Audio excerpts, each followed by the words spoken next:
करें वो हालत है कि दज्जाल को भी मार दिया है और जो भी दज्जाल के फॉलोअर्स थे, जो उसकी आर्मीज थी, वो भी सिर्फ ईसा अलैहिस्सलाम के देखने से मर जाती हैं। यानी वो सांस लेते हैं उस डायरेक्शन में, वो लोग मर जाते हैं। इस मकाम पर जब लूत के मकाम पर ये सारा मामला हुआ है तो एकदम से आवाज़ आती है कि याजूज माजूज जो हैं उनको रिलीज़ कर दिया गया। अच्छा, इस याजूज माजूज के रिलीज़ होने से पहले एक चीज़ आती है कि ईसा अलैहिस्सलाम जो है वो सलीब को तोड़ देंगे और खिंजीर को कत्ल कर देंगे। सलीब को तोड़ना ये एक सिंबॉलिक चीज़ है, खिंजीर को भी कत्ल करना एक सिंबॉलिक चीज़ है। यानी आप जो ना क्रॉस को तोड़ देंगे कि मैं वो नहीं हूँ जो तुम समझते थे कि मुझे सूली पे चढ़ा दिया गया, कुछ भी नहीं। तो ये एक क्रिश्चियंस को मैसेज होगा कि मैं खुद क्रॉस तोड़ रहा हूँ। और खिंजीर को मार देना कि वो शरीयत जो कि मैं जिसको फॉलो करता था, तुमने उस शरीयत को कैसे चेंज किया, तो खिंजीर भी कत्ल हो जाएगा। तो ये एक सिंबल होगा कि असल में ईसा अलैहिस्सलाम एज अ मुस्लिम आए हैं। अब जब ये सारा कुछ हो गया तो उतनी देर में याजूज माजूज जो है वो एकदम से खबर आती है कि उनको अनलीश कर दिया गया और अल्लाह ताला की तरफ से हुक्म आता है ईसा अलैहिस्सलाम को कि ईसा आप इनसे लड़ाई करने की सकत नहीं रखते, आप और आपके साथी जो है ना वो कोहितूर पे चले जाएं। कोहितूर पे एक फोर्ट है, वहाँ पे जाके पनाह लें। अच्छा, इससे पहले कि अभी हम याजूज माजूज की फसाद के ऊपर बात करें, थोड़ा सा कुरान मजीद में वापस चले जाएं। कुरान मजीद में सूरतुल कहफ में हम लोगों ने पढ़ा था, ये 15वें पारे में 16वें पारे में, कि एक कौम थी जिसके पास जुल्करनैन जो एक बहुत बड़े आप कह लो कि लीडर थे और एक बादशाह थे, वो एक कौम के पास पहुंचे जिस कौम को ज़ुबान लोगों की समझ में नहीं आती थी। यानी वो इतने प्रिमिटिव लोग थे कि जुल्करनैन की आर्मी तो बहुत बड़ी आर्मी थी और उसमें तरह तरह के लोग होंगे, हर रंग और नस्ल के लोग होंगे, लेकिन जिस इलाके में वो ईस्ट और वेस्ट ट्रैवल कर रहे हैं, एक ऐसे इलाके में जा पहुंचते हैं कि जहाँ पे लोग इतने प्रिमिटिव हैं कि उनका ह्यूमन इंटरेक्शन नहीं है लोगों के साथ, तो कोई ज़ुबान ही नहीं समझता उनकी। तो बड़ी मुश्किलों से वो अपनी बात समझाते हैं। वो कहते हैं कालू या ज़ुल्करनैन इन्ना याजूज व माजूज मुफसिदून फिल अर्द, कि ओ ज़ुल्करनैन यकीनन याजूज माजूज ने फसाद बर्पा किया हुआ ज़मीन पे। अब यहाँ पर ज़ुल्करनैन जो बहुत बड़ी आर्मी को लीड कर रहे थे, बहुत बड़ी आर्मी के कमांडर थे, आपने ये नहीं कहा कि हम इनके साथ लड़ाई करेंगे, झगड़ा करेंगे, बल्कि जो लोगों ने तजवीज़ किया था कि आप इनके और हमारे बीच में एक बैरियर बना दें, ज़ुल्करनैन ने एग्री किया कि हाँ, इलाज इनका यही है कि इनके और आपके बीच में बैरियर बनाया जाए, क्योंकि हम इनसे लड़ाई करने की सकत नहीं रखते। जिस तरह अल्लाह रब्बुल इज़्ज़त ईसा अलैहिस्सलाम से कह रहे हैं कि ईसा, आप भी जितने भी पावर्स के साथ नीचे आए हैं, आप भी इनसे लड़ाई नहीं कर सकते, इनकी तादाद इतनी ज़्यादा है। तो इसी तरह से ज़ुल्करनैन ने भी कहा था कि हाँ, लड़ाई हम नहीं कर सकते, अलबत्ता आतूनी ज़ुब्रल हदीद, मुझे लोहा ला के दो, कॉपर ला के दो। तो ज़ुल्करनैन ने उस टाइम पे आप कह लो कि मेटलर्जी जानते थे बहुत अच्छे तरीके से, यानी वो एलॉयज़ को मिक्स करना जानते थे। उन्होंने कॉपर और आयरन को लेकर एक एलॉय बनाया जिसकी दीवार बनाएगी, और उन्होंने कहा मुझे तुमसे कुछ नहीं चाहिए सिवाय इसके कि मुझे नफरी चाहिए तुम्हारी तरफ से, मुझे लोग चाहिए। लोग लिए और जो याजूज माजूज हैं और उन लोगों के बीच में, पहाड़ों के बीच में एक बैरियर क्रिएट कर दिया, एक दीवार बना दी। और फिर ये कहा कि ये अल्लाह ताला की इज़्न से हुआ है, जो कुछ हुआ है अल्लाह ताला का खास फजल है, और जब वक्त मुकर्रर होगा तो ये जो याजूज माजूज हैं इस दीवार को तोड़ देंगे। और फिर क्या होगा, ये हर ऊंचे पहाड़ से उतरते हुए नीचे आएंगे। अब ये जो दीवार क्रिएट की गई है, बाज़ उलमा और मुहद्दिसीन ने, जिस तरह इब्न कसीर ने और इमाम अल-अस्क़लानी ने ये कहा कि ये जगह जो है ये तकरीबन आर्मीनिया और अज़रबैजान के बीच में कहीं पे है, वल्लाहु आलम, बाकी अल्लाह बेहतर जानता है। और सहाबा में से भी एक सहाबी हैं जिनके बारे में आता है कि उन्होंने जाके ये बाकायदा दीवार देखी थी, और जब वो देख कर वापस आए और उन्होंने नबी करीम सल्लल्लाहु अलैहि वसल्लम को कहा कि मैंने आज ज़ुल्करनैन की दीवार देखी है, तो आपने कहा उसका रंग क्या है, किस तरह की है? तो उन्होंने कहा कि वो स्ट्राइप्स वाली दीवार है, उस पर स्ट्राइप्स हैं। तो नबी करीम सल्लल्लाहु अलैहि वसल्लम ने वेरीफाई किया कि बिल्कुल ऐसा ही है, आपने सही कहा। अब ये दीवार इस वक्त कहाँ है वल्लाहु आलम, लेकिन उसके पीछे कोई पहाड़ों के पीछे इन याजूज माजूज को ट्रैप कर दिया गया। और इनकी तादाद कितनी है? इनकी तादाद इतनी है, एक हदीस में आता है कि आदम अलैहिस्सलाम क़यामत के दिन अल्लाह ताला उनसे कहेगा कि ए आदम, अपनी औलाद में से कुछ लोगों को जन्नत और कुछ को जहन्नम के लिए मुख्तस कर दो। तो आदम अलैहिस्सलाम पूछेंगे कि या अल्लाह कितने लोग?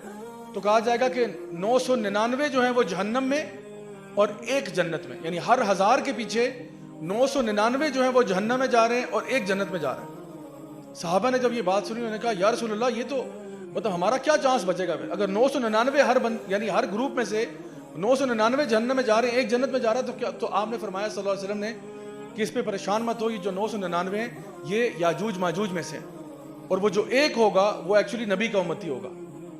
तो आप सोचें, इससे अंदाज़ा लगाएं कि नंबर, शेयर नंबर कितना ज़्यादा है इनका, तादाद में ही कितने ज़्यादा है। अच्छा, यहाँ पे याजूज माजूज के बारे में कुछ मिथ्स और लेजेंड्स को बस्ट करना भी ज़रूरी है।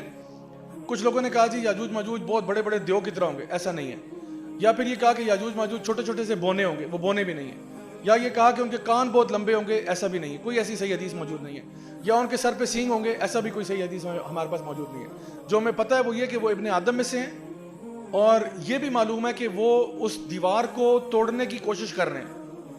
अच्छा, ये भी एक चीज़ इंटरेस्टिंग है कि वो दीवार तोड़ना ही चाह रहे हैं। उनमें से किसी ने ये मशवरा नहीं दिया कि दीवार को फलांग लेते हैं। जिन पहाड़ों के बीच में वो दीवार है, वल्लाहु आलम उन पहाड़ों का टेम्परेचर बहुत ज़्यादा है, यानी कि फॉर एग्जांपल बहुत लो टेम्परेचर है, बर्फ़ें पड़ी हुई हैं, यानी इट्स इम्पॉसिबल कि लोग उसको स्केल करके ऊपर से आ जाएं। बहुत ऊंचे पहाड़ हैं, जो भी मामला है, या टरेन इतनी डिफिकल्ट है, या उनके पास टेक्नोलॉजी नहीं है उसको पार करने की, तो उनको ये पता है कि जो भी है इस दीवार को ही तोड़ना पड़ेगा। और नबी करीम सल्लल्लाहु अलैहि वसल्लम ने इरशाद फरमाया कि हर रोज़ याजूज माजूज जो है वो आके इस दीवार को तोड़ते हैं, एक सुराख कर देते हैं। लेकिन फिर क्या होता है कि उनका जो लीडर होता है वो कहता है कि चलो भाई आप घर चलो सारे। जब घर जाते हैं अगले दिन दोबारा वापस आते हैं तो वो जो होल था वो दोबारा कवर हो चुका होता है और पहले से भी ज़्यादा मजबूत हुआ होता है। तो फिर वो दोबारा उसको तोड़ने की कोशिश करते हैं, फिर कहते हैं चलो भाई कल आके दोबारा करते हैं, और फिर आते हैं तो कल अगले दिन और भी ज़्यादा मजबूत हुआ होता है। तो ये कुछ दीवार के अंदर एक ख़ास बात है कि वो खुद ब खुद रिपेयर भी हो रही है और हर दफ़ा ज़्यादा अच्छी तरह रिपेयर हो रही है। लेकिन आपने फरमाया एक दिन ऐसा होगा कि उनका जो लीडर है वो कहेगा कि आज हमने जितना काम कर लिया सो कर लिया, कल इंशाअल्लाह जब वापस आएंगे तो यहीं से काम शुरू करेंगे। ये कलिमात कहने के बाद जब वो अगले दिन आएंगे तो जो सुराख है जहां तक था उतना ही हुआ होगा, और फिर वो उसको मजीद खोलते जाएंगे और हर दफा इंशाअल्लाह बोलेंगे तो वो खुलता चला जाएगा। नबी करीम सल्लल्लाहु अलैहि वसल्लम ने फरमाया अपने ही दौर में, एक दफा अपने खैमे से बाहर निकले बड़ी परेशानी के आलम में, और आपने कहा वैलुल लिल अरब, हलाक हो जाए अरब कि आज याजूज माजूज की दीवार में इतना सा सुराख हो गया। आपने अपनी उंगलियों को जोड़ते हुए कहा कि उनकी बर्बादी हो जाए अरबों की कि आज याजूज माजूज की दीवार में इतना सा सुराख हो गया। ये मैं आज से 1400 साल पहले की बात कर रहा हूँ। अब आप खुद अंदाज़ा लगाएं कि क्या इस वक्त मामला होगा। इससे ये भी पता चलता है कि याजूज माजूज जो हैं वो ना सिर्फ बनी आदम है बल्कि उनके अंदर एक हायरार्की भी है, उनके अंदर एक स्ट्रक्चर भी है, क्योंकि उनका एक लीडर है और वो हर रोज़ कहता है कि बस आज जो काम हो गया कल आप दोबारा वापस आएंगे। और पता ही चलता है कि उनके पास हथियार भी हैं, वो इंशाल्लाह आगे जाके बताऊंगा हथियार कौन से उनके पास। तो ये जब निकलेंगे वहां पे तो हर चीज़ खा पी जाएंगे। जब ये दीवार टूट जाएगी, दज्जाल खत्म हो चुका होगा, याजूज माजूज निकल आए, ऐलान हो गया, ईसा अलैहि सलाम अपने हवारी लेकर कोई तूर पर चले गए। इन द मीन टाइम याजूज माजूज आते हैं और जो इनके सामने आता है उसको खा पी जाते हैं, हत्ता कि lake Tiberius C of Galilee पे आते हैं और पूरी लेक टाइबेरियस चट कर जाते हैं। हत्ता कि जब इनका एक बंदा वहां से एक लश्कर वहां से गुजरता है और दूसरा आता है तो वो सी ऑफ गैलिली को देखते हैं और कहते हैं लगता है यहाँ पे कभी पानी हुआ करता था। और कभी पानी हुआ करने से मुराद है कि शायद कई सालों पहले, हालांकि अभी कोई 15 मिनट पहले पानी खत्म हुआ यहाँ से, क्योंकि एक लश्कर आया था वो सारा पी के चला गया। तो ये इनकी डेफेस्टेशन होगी। जमीन के अंदर फसाद करने के बाद जानवर, चरिंद परिंद, हैवान, इंसान, यानी जहां तक ये खा पी सकेंगे मैक्सिमम डैमेज करेंगे। उसके बाद क्या करेंगे, जब जमीन पे कंप्लीट इनकी डोमिनेंस हो जाएगी तो उसके बाद ये क्या करेंगे, अपने तीर कमान लेंगे और आसमान की तरफ तीर फेंकेंगे, आसमान की तरफ तीर फेंकेंगे और अल्लाह ताला इनको एक धोखे में मुब्तला कर देगा। किस तरह से कि वो जब तीर वापस आएंगे तो उन पे खून लगा होगा, तो ये कहेंगे हमने जमीन की मखलूक को भी कॉन्कर कर लिया और आसमान की मखलूक को भी कॉन्कर कर लिया, यानी कि हम लोग मलाइका वगैरह सबको हमने खत्म कर दिया कि अब हमारी कंप्लीट कंट्रोल है दुनिया में।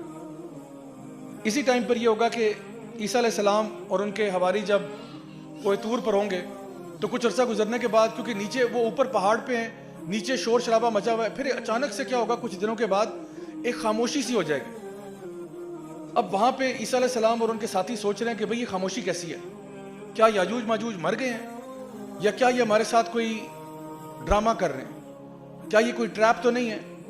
तो एक बड़ा ही दलेर शख्स का जिक्र आता है कि वो जो है वो वॉलंटियर करेगा कि आप सब यहीं रुके, फोर्ट में अपने किले में रहें, मैं जाकर चेक करता हूँ, नीचे उतरता हूँ पहाड़ से और देखता हूँ कि असल मामला क्या है। और वो फुली जानता है कि हो सकता है कि मैं नीचे उतरूँ, मुझे खा पी जाएंगे, क्योंकि शायद ये मेरे साथ, हमारे साथ जो है ना वो प्रिटेंड कर रहे हैं कि हम मर गए ताकि हम लोग नीचे उतरें तो हमें हड़प कर जाए। तो वो बड़ी बहादुरी के साथ नीचे उतरेगा और जब नीचे उतरेगा तो देखेगा कि तमाम याजूज माजूज मरे हुए पड़े हुए वहाँ, और इतनी डेड बॉडीज होंगी, इतनी डेड बॉडीज, और उनकी बदबू इतनी ज्यादा होगी कि वो बर्दाश्त से बाहर होगी।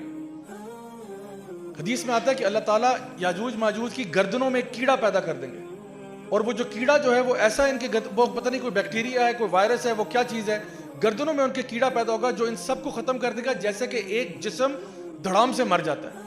यानी तमाम ये जो अरबों खरबों याजूज माजूज हैं, ये एक जिस्म की तरह सारे गिर के मर जाएंगे। और जब मर जाएंगे तो ज़मीन के अंदर वो उनकी डेड बॉडीज़ पड़ी हुई हैं। ये शख्स जो नीचे उतरा होगा, ये सबको ऊपर जाके बताएगा कि जी याजूज माजूज ख़त्म हो गए।